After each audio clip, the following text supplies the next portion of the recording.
ಕರ್ನಾಟಕ ರಾಜ್ಯಾದ್ಯಂತ ದೈಹಿಕ ಶಿಕ್ಷಣ ಶಿಕ್ಷಕರ ವಿವಿಧ ಬೇಡಿಕೆಗಳ ಈಡೇರಿಕೆಗೆ ಹಾಗೂ ಎಲ್ಲ ಶಾಲೆಗಳಲ್ಲಿ ನೇಮಕಾತಿಗಾಗಿ ಒತ್ತಾಯಿಸಿ ರಾಜ್ಯದ ಎಲ್ಲ ದೈಹಿಕ ಶಿಕ್ಷಣ ಶಿಕ್ಷಕರು ಸಾತ್ವಿಕ ಪ್ರತಿಭಟನೆಯಲ್ಲಿ ತೊಡಗಿದ್ರು.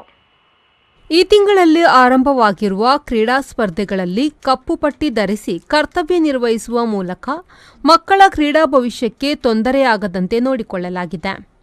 ಮುಂದಿನ ಹಂತದಲ್ಲಿ ಪ್ರತಿಭಟನೆಯ ಭಾಗವಾಗಿ ಬೆಂಗಳೂರಿನ ಫ್ರೀಡಂ ಪಾರ್ಕ್ನಲ್ಲಿ ಆಗಸ್ಟ್ 29ರಂದು ರಾಷ್ಟ್ರೀಯ ಕ್ರೀಡಾ ದಿನಾಚರಣೆಯಂದು ಬೃಹತ್ ಪ್ರತಿಭಟನೆಯನ್ನು ಹಮ್ಮಿಕೊಳ್ಳಲಾಗಿದೆ ಎಂದು ಕರ್ನಾಟಕ ರಾಜ್ಯ ದೈಹಿಕ ಶಿಕ್ಷಣ ಶಿಕ್ಷಕರ ಸಂಘದ ಬೈಂದೂರು ತಾಲೂಕು ಸಂಘದ ಸದಸ್ಯ ಮಂಜುನಾಥ ಶೆಟ್ಟಿ ತಿಳಿಸಿದರು. ಸಾರ್ವಜನಿಕರು ಹಾಗೂ ಎಲ್ಲ ವಿದ್ಯಾರ್ಥಿಗಳಿಗೆ ಒಂದು ಗೊಂದಲ ಇರಬಹುದು. ಎಲ್ಲ ದೈಹಿಕ ಶಿಕ್ಷಕರು ಕಪ್ಪು ಪಟ್ಟಿ ಧರಿಸಿ ಸಂಘಟನೆ ಅಥವಾ ಪಂದ್ಯಾಟದಲ್ಲಿ ಭಾಗವಹಿಸುತ್ತಿದ್ದಾರೆ ಅಂಥೇಳಿ ಏನು ಗೊಂದಲ ಬೇಡ. ನಮ್ಮದು ಇದು ಕೇವಲ ಸಾತ್ವಿಕವಾದಂಥ ಹೋರಾಟ. ನಮ್ಮ 16 ವರ್ಷಗಳಿಂದ ದೈಹಿಕ ಶಿಕ್ಷಕರಿಗೆ ಆಗ್ತಾ ಇರುವ ಅನ್ಯಾಯದ ಒಂದು ಸಾಂಕೇತಿಕ ಪ್ರತಿಭಟನೆ ಅಷ್ಟೇ.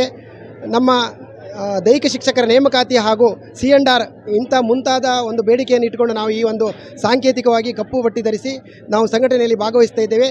ಇದರ ಮುಂದಿನ ಹಂತವಾಗಿ ರಾಷ್ಟ್ರೀಯ ಕ್ರೀಡಾ ದಿನಾಚರಣೆ ಆಗಸ್ಟ್ 29ನೇ ತಾರೀಕಿನಂದು ಬೆಂಗಳೂರಿನ ಫ್ರೀಡಂ ಪಾರ್ಕ್ನಲ್ಲಿ ಬೃಹತ್ ಮಟ್ಟದ ಹೋರಾಟವನ್ನು ಮಾಡ್ತಿದ್ದೇವೆ. ಇದು ಕೇವಲ ಸರ್ಕಾರದ ಗಮನಕ್ಕೆ ತರುವಂತಹ ಒಂದು ವಿಧಾನ ಆಗಿದೆ. ಇದರ ಬಗ್ಗೆ ಯಾರೂ ಗೊಂದಲ ಈಡಾಗಬಾರ್ದು.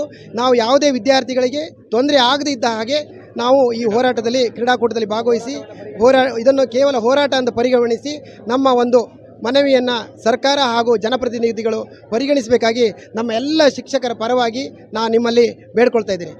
ಈ ಸಂದರ್ಭ ಸಂಘದ ಅಧ್ಯಕ್ಷ ಅರುಣ್ ಕುಮಾರ್ ಶೆಟ್ಟಿ, ಕಿರಿಮಂಜೇಶ್ವರ ಗ್ರಾಮ ಪಂಚಾಯತ್ನ ಅಧ್ಯಕ್ಷರಾದ ಶೇಖರ್ ಕಾರ್ವಿ ಅವರು ಹಾಗೂ ನಾವುಂದ ಗ್ರಾಮ ಪಂಚಾಯತ್ನ ಅಧ್ಯಕ್ಷರಾದ ನರಸಿಂಹ ದೇವಾಡಿಗ ಅವರು ದೈಹಿಕ ಶಿಕ್ಷಣ ಶಿಕ್ಷಕರ ಜೊತೆ ಕಪ್ಪು ಪಟ್ಟಿ ಧರಿಸಿ ಸಾತ್ವಿಕ ಪ್ರತಿಭಟನೆಗೆ ಬೆಂಬಲ ಸೂಚಿಸಿದರು.